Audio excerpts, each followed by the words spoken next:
All right, all right. Got it working. And I am live.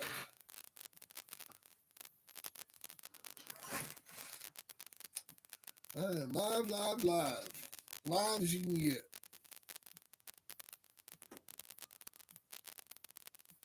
Hey, everybody. We're trying it again. It's almost the top of the hour. Real talk. 10:50. Real talk. What do you want to talk about?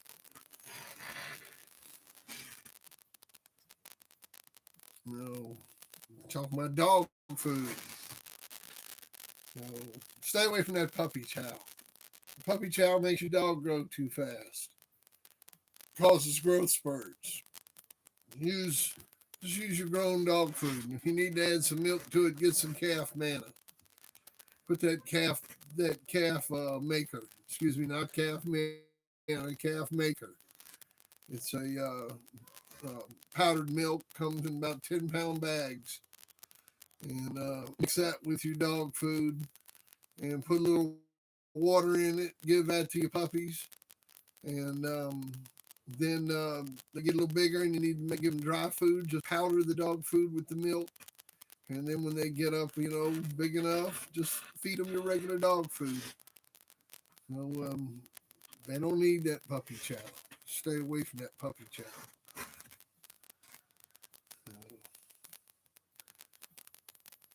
Makes them grow too fast. Yeah. That's real talk. Real talk. What other real talk? What other real talk? We talk about puppy peddlers. Ooh, we don't want to do that. We don't do that. Well, things working. Is there anybody out there?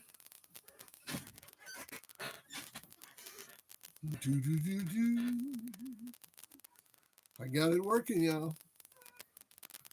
I told you I wouldn't give up. I've been scratching all day on this damn thing. You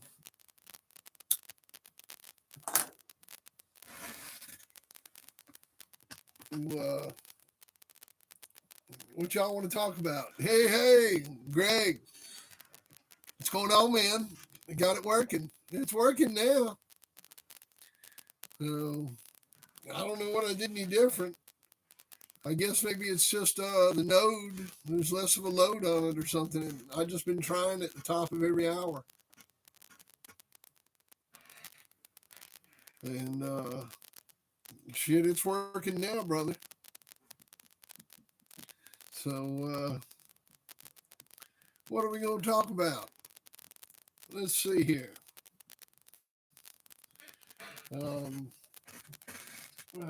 Let's see. What can we talk about? I am just so new at this.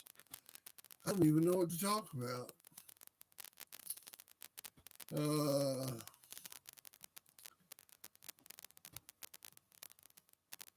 Let's see.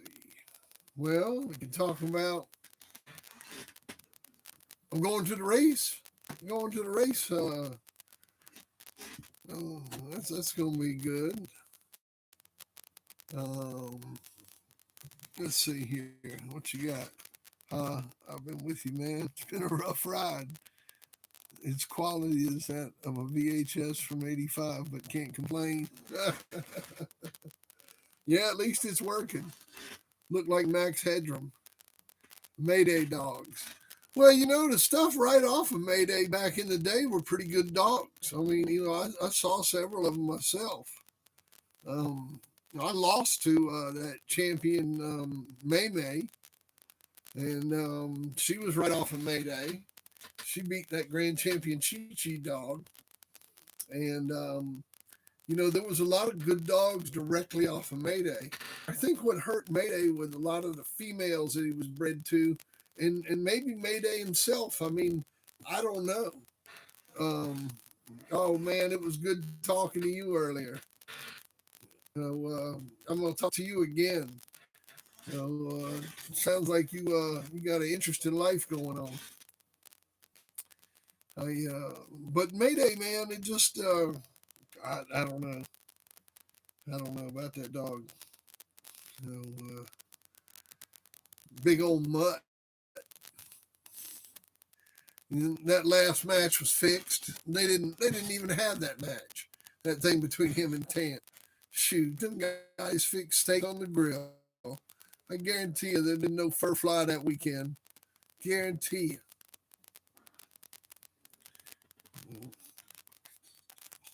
Let's see here. Chico claims to have the best Mayday stuff. He may have it. I mean, in the world today, he may have it. I mean, you get up in that weight class, you're dealing with a lot of not purebred dogs anyhow. So it's easy to dominate in the 50-pound weight class. I mean, you look at dogs like Grand Champion Hank and look at Termite. He hesitated his last match. He stood the line, got halfway across and stopped. Hank would do that stuff. I mean, a lot of these old big dogs, they just, I just, the original dogs were small, game. Uh, Chico claims to have the best Mayday stuff. Yeah, you could be right about that he was just a freak. And then, of course, he produced a lot of good dogs. That Luke Kane dog, I seen Luke Kane go. He was a good dog. And that Noriega dog, I seen him go. He was a good dog. And both those dogs were out of Mayday. I was actually matched into Noriega when I got busted. And I still wanted to do it. They wouldn't let me. That was a shame because we'd have whooped him. But that was back in the day, man. Back in the day.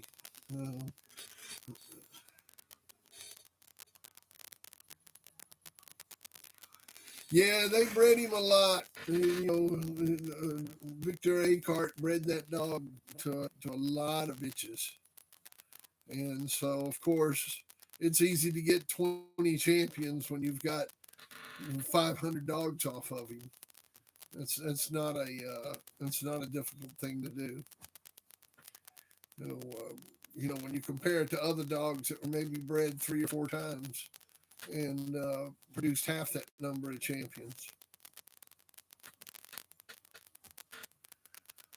But you look at Frisco.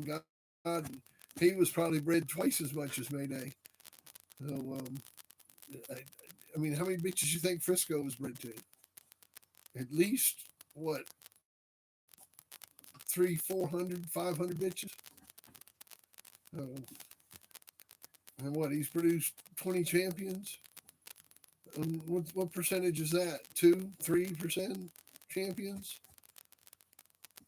Give me a yard full of that. Woo, woo, woo, woo. Yeah, man, that's what I want. So, what are your thoughts on the Cottingham stuff? It's not like through Redman Jr. I mean, Durant, man, I beat Durant every time I went into him. I think it was 5 or 6 times. Last time was with So Evil. And I'm not even going to say what dog it was of his that we whooped. But he always, when he loses game. I mean, I give him that. But Durant always did well on the local level, but when he stepped up into the big leagues, that stuff got swallowed just like Redman did. I mean, Redman, his last time out, I mean, he got to show he was game, but he sure didn't get to be a winner, did he? So if you like them good game scratching dogs all night long, and you like the history of that, and you like sitting around listening about losing, they they're a hell of a family of dogs, man. And Durant is arguably one of the greatest dogmen that ever lived. I mean, he you know he definitely wasn't a soft spot. You know, let's see. What about Tance Cody? I don't Tance Cody. I don't know anything really about David Tance dogs. The last dog I saw his was Tance Champion Redbone when Liz, my girlfriend, beat him in like I think it was 38 minutes or something, giving up 2 pounds.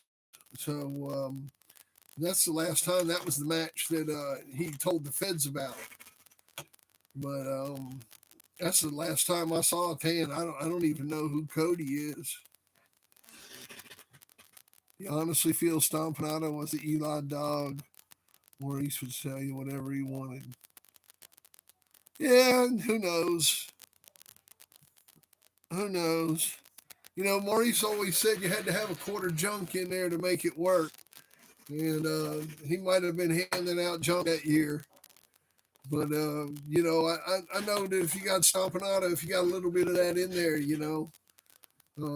it sure doesn't hurt nothing. That's for sure. I had never seen any Stompanato dogs that I didn't like, to be honest with you. How about you?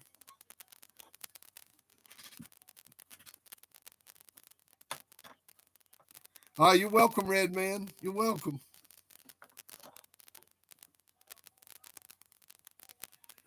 But the Stompanato and all that was way before my time. I didn't get in until the early '80s. 83, and so really that was like he was around, but I that was kind of like out of our circle. So I mean, yeah, yeah. Like I said, it's hard to say. Sometimes you get those throwbacks. I mean, a lot of my dogs don't look like pit bulls. I mean, my vet thinks that Pucky is a Boston Terrier crossed with a pit bull, and so my dogs are real bulldogish looking. You know, I mean, Donald even's got that kind of Stompanato look to him. The squished in nose and the kind of broad face, and so it's hard to tell, man. When you get to inbreeding, and when you look at Stompanato's pedigree, let's see, he was out of Black Shine, bred to Orphan Annie 2, right? And she was out of Eli Jr. and Orphan Annie. And Black Shine was out of Eli Jr., bred to his sister. So it's a half brother sister breed. So it's real tight breed. So, it's hard to say.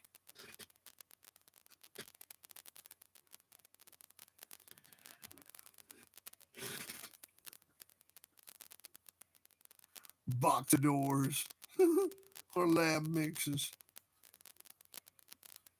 Yeah. Yeah, my vet don't care. Hell, he's. I still got one of them old school vets that works out of his house. He's a vet, his wife's a vet, and one of his daughters is a vet. And they still have a vet office attached to their house, and it's just normal people. It's not all bullshit. Years ago, Mr. Reynolds, I told you was the person to ask. I was wondering, was the dam of El Negro correct on his paperwork? Thanks in advance. Well, man, I didn't breed those dogs. Um, the wicked dog is definitely out of Maverick and Ripper. And then, I don't even know who made the breeding to produce El Negro. Yeah, I've heard rumors. I've heard rumors that It was a there was a cowboy dog, Vangs. Oh, man, I'd have to go to my notes to look it up. Maybe you know. I'm sure you probably know. Can you put the name of the dog up? It's like Yang something, and it was a dog that came from. But how I got that information and where I got that information, man, you're talking 20 years ago, and I have no idea. Um, it could have been something that somebody whispered in my ear, or that I read it in a chat room, or I have no idea. So, um, and at this point, that stuff's been bred down so far, it really doesn't even matter. I mean, really, man, any of those dogs, well, I'm not gonna go in there. So, but all I know is that we bred Maverick to Ripper, and that's how Wicked's bred. And then anything from there, hell, I know, man. You'd have to ask the people that made them breeds. You know, uh, and put your trust in them, in God.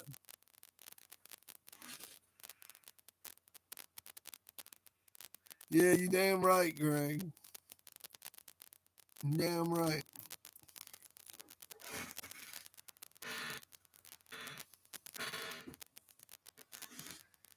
Yeah, shit, man. If you wasn't standing there when the breeding was made, you don't know how dogs bred anyhow.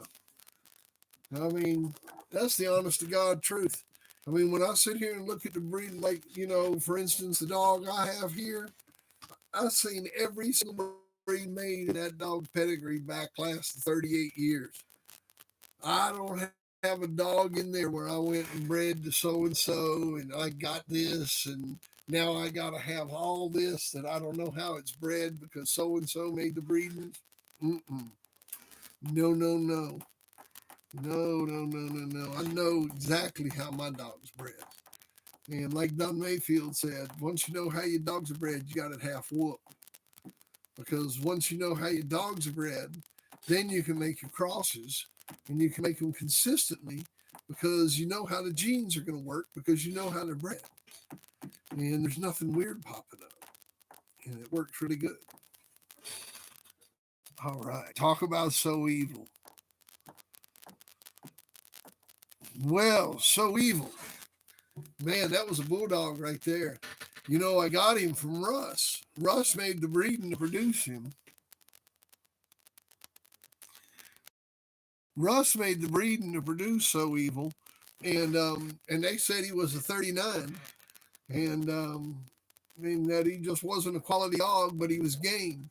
And I loved the way he was bred. You know how he was bred. His mother was out of Mo and Lisa, and his father was Wicked. And so I bought him. I think I paid $1,500 to $2,000 for the dog, and I get him, and I'm like, man, this is like a 41. And so I get him up to 41 pounds and took a look at him, and he was really nice. And my first match into him, I called the weight. I called his weight at 41 pounds, and Russ was like, "You're going to match that dog?" And I said, "Hell yeah, it's a bulldog right here, man." He goes, "Oh, well, Durant's got a 41." And so we matched into Durant with him, and I won with him I beat Durant with him in 40. I forgot. You'd have to ask Durant. Ask Durant how long it took to lose to So Evil. But that was So Evil's first win. And then, he won a couple more. We went into freaking DMX, the singer. We went into those guys champion. Old Dog beat them. Um, man, I'd have to pull out my paperwork to remember them all. We beat Gator Boys champion Paquito. There was another champion in there. Anyhow, I can't remember, but then we ended up losing with him, and we lost to uh, uh, grand champion Coach East. And at the time, he was a two-time winner. He won his championship over us, and then he went on to become a grand champion and a registered merit. And he was quite the bulldog. He was quite the bulldog. But that's so evil. Let's see here. So evil. And truly best way. You still have. Oh, good. You guys are talking cool. I'm gonna fire up a cigarette. Go get a bottle of water. I'll be back.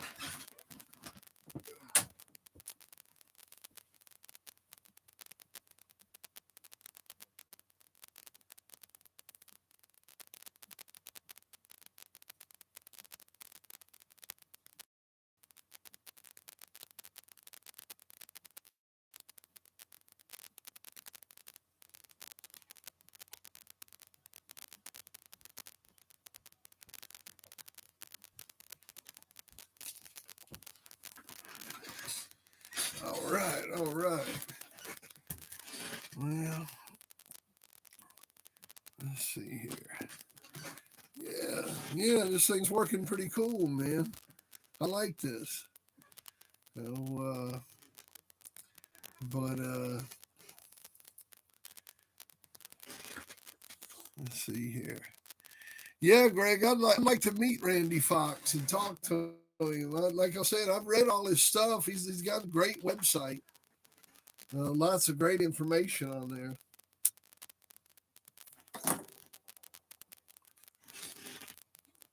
So, so we don't live far from him. And then he was friends with Earl Tudor.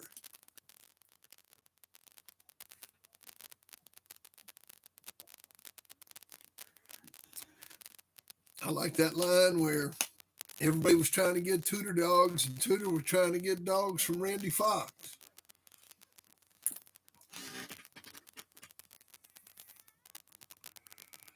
Man, the cat mill's the only way to work a dog. The feds took mine. I had a good one. And of course, I was just talking with a friend the other day about cat mills. The track is the most important part. If you can't have a big cat mill, make sure that the track is banked pretty good, so that again, you're keeping the dog running straight. If you have the track banked, then the dog is running straight. If you have a short arm on a cat mill in a flat track, the dog's always running and turning against his shoulder. So it's pretty hard on him. Shoot, yeah. I'll tell you what, you whooped Danny Burton, you had a long day.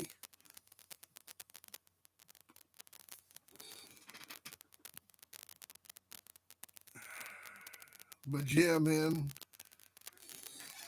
you know, problem with the cat mill is, I mean, the damn thing's so big and you got it out in the open like that, it just probably draws quite a bit of attention. I know mine did. There was one day I had my dogs working my cat mill. They about set that helicopter down on top of the damn thing. It was about a week before they busted me.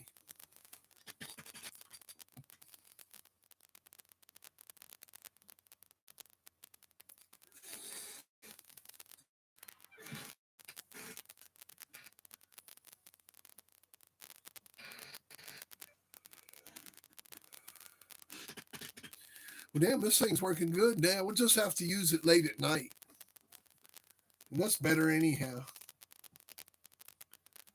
So I'll just come on at like 11 o'clock.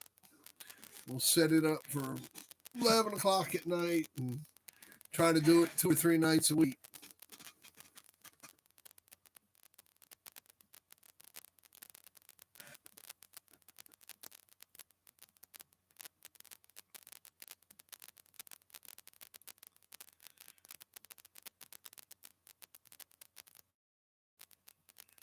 Yeah, that's the truth, Greg.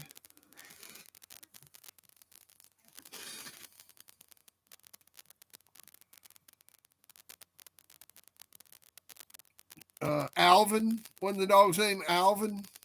Bill? Yeah, there you go, Greg.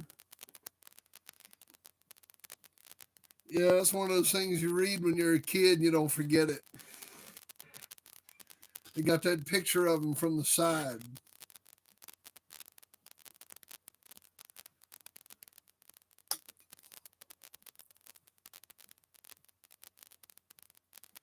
Heck yeah.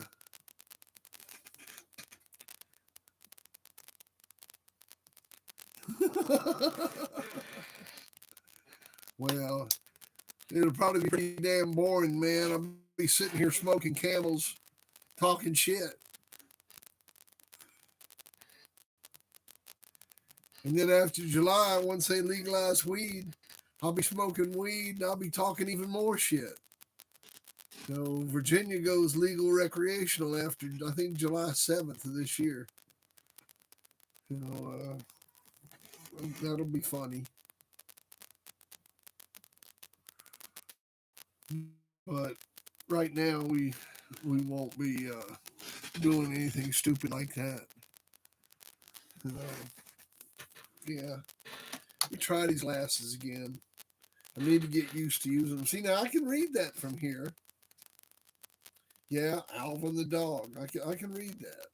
So I need to start using these glasses more when we're doing this instead of leaning over there and reading that thing. It just feels weird just being back here like this. When I write, like when I'm writing my book and stuff, I'm like this. That's how I type. You know, have the music up blasting, typing away. You know, it's crazy.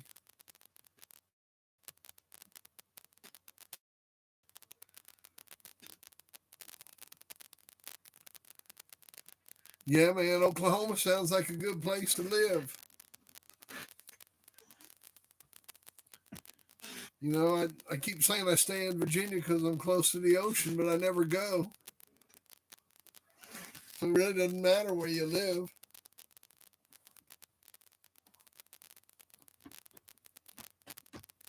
Oh,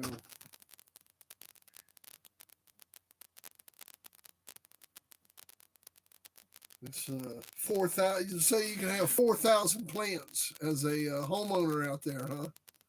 Or can you rent a place and have 4,000 plants? Like, can you just be a resident in a home? Like, if I just sent somebody out there to rent a property, and could they grow 4,000 plants at that property? You know,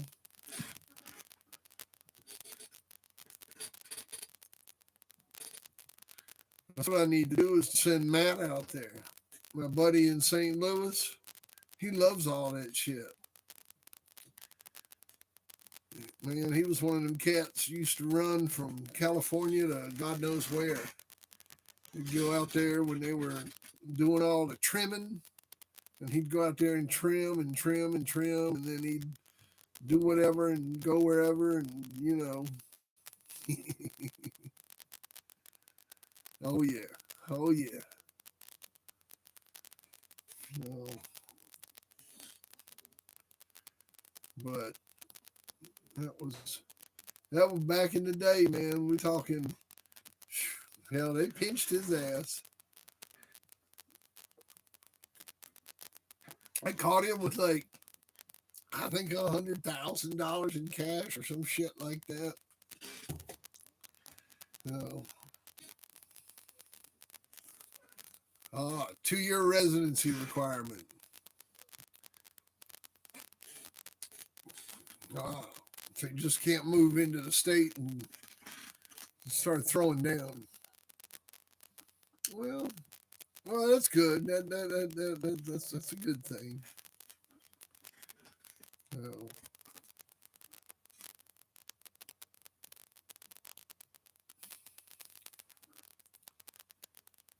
nice, nice. Well, yeah, here in Virginia we go legal in July, and like I was saying, you can have three mature and three mature plants. Now, right now, I think you can have up to an ounce a pot, and it's a $25 fine. And it's not a criminal fine. It's just like uh, it's like a parking ticket. Is what they do now. So not like people are doing like in New York around here and walking around smoking dope. So, well, I think I'm going to wrap this up. I'm getting tired. My eyes are getting tired. And at least we got it working. And so what we'll start doing is doing this at 11 o'clock at night or, later so that it runs and it runs properly. And, um, and we'll just talk about different subjects. So I'm going to take off, guys. And I'll see y'all on the flip side. Y'all take it easy. Peace out.